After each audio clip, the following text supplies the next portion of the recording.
এখন গাঁৱত গোপাল আৰু গোবিন্দ নামেৰে দুজন ভাই ককাই আছিল। ককায়েক গোপাল বৰ কামিলা আছিল, কিন্তু গোবিন্দ একেবাৰে এলেহুৱা আছিল। এদিন সি মনতে ভাবিলে, মই যদি অতি সহজতে ধন ঘটিব পাৰিলোহেঁতেন কিমান যে ভাল হ'লহেঁতেন। গোবিন্দই কিবা ভাবি থকা দেখি তাৰ ঘৈণীয়েকে তেতিয়া মাত লগালে, তুমি কি ঘৰতে বহি বহি সপোন দেখি থাকিম বুলি ভাবিছা নেকি? খেতি পথাৰলৈ গৈ ককাইদেউক অলপ সহায় কৰি দিব নোৱাৰা? তেতিয়া গোবিন্দই ক'লে, তুমি একেবাৰে চিন্তা নকৰিবা, আমি অতি সোনকালে ধনী হ'ম। এনেদৰেই দিনবোৰ পাৰ হৈ গ'ল। এনেতে এদিন গোবিন্দৰ ঘৰলৈ এজন অচিনাকি মানুহ আহিল। অচিনাকি মানুহজনক চিনিব নোৱাৰি গোবিন্দয়ে মাত লগালে, তুমি কোন? কাক বিচাৰিছা? অচিনাকি মানুহজনে তেতিয়া গোবিন্দক ক'লে, মই হৰি, ওচৰৰ গাঁৱতে মোৰ ঘৰ। মই এঠাইৰ পৰা আহোঁতে আন্ধাৰেই হ'ল। মোক ৰাতিটো থাকিবলৈ দিবানে? মই ৰাতিপুৱাই উঠি যামগৈ। নিশ্চয় পাৰিবা। বাৰু, ভাত পানী খাই তুমি ইয়াতে শুই থাকিবা। ভাত খাই উঠি গোবিন্দই মানুহজনৰ ওচৰলৈ আহিল। আৰু তেতিয়াই গোবিন্দই মানুহজনৰ ওচৰত এটা কুকুৰা দেখা পালে। তাকে দেখি গোবিন্দই ক'লে, আৰে, এইটো দেখোন বৰ ধুনীয়া আৰু সোণৰ দৰে জিলিকি থকা কুকুৰা।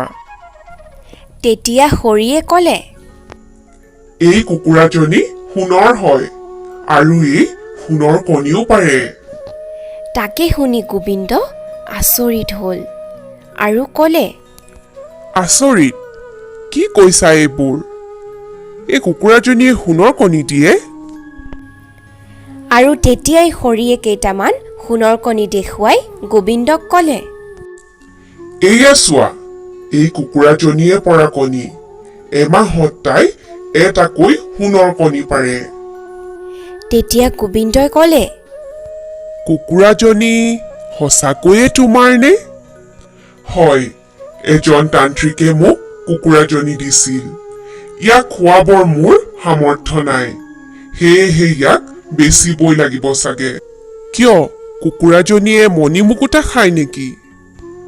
নহয়, এই নিজৰ মালিকৰ পথাৰৰ শস্য খালেহে মাহত এটা সোণৰ কণী পাৰে। মই বৰ দুখীয়া, নিজৰ বুলিবলৈ এটুকুৰাও খেতিৰ মাটি নাই। তাকে শুনি গোবিন্দই চিন্তা কৰিলে, যিকোনো উপায়েৰে কুকুৰাজনী নিজৰ কৰি ল'ব লাগিব। এইটোৱে সোণালী সুযোগ।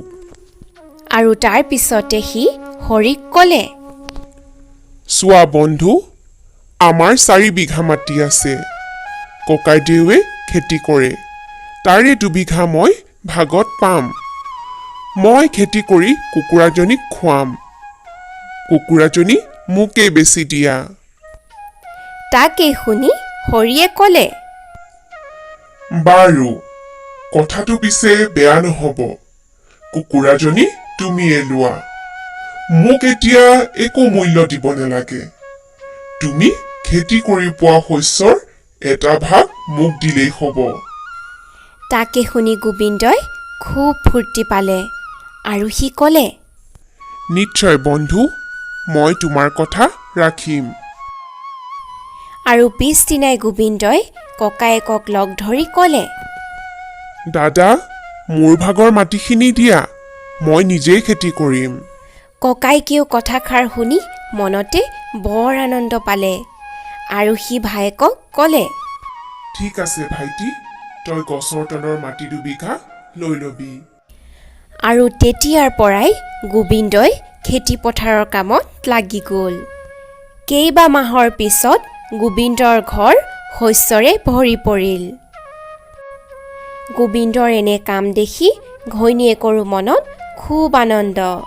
এতিয়া যিহেতু গোবিন্দৰ ঘৰত নিজৰ শস্যৰে ভৰি আছে, সেয়েহে গোবিন্দই আনন্দ মনেৰে কুকুৰাজনীক শস্য খুৱাবলৈ ধৰিলে আৰু শস্য খাই কুকুৰাজনীয়েও কণী পাৰিব ধৰিলে।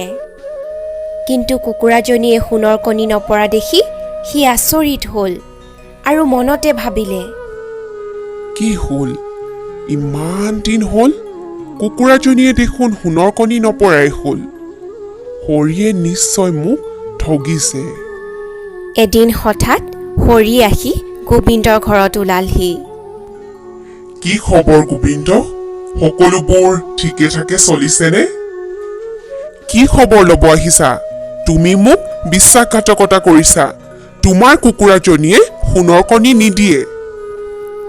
তেতিয়া হৰিয়ে হাঁহি হাঁহি গোবিন্দক ক'লে,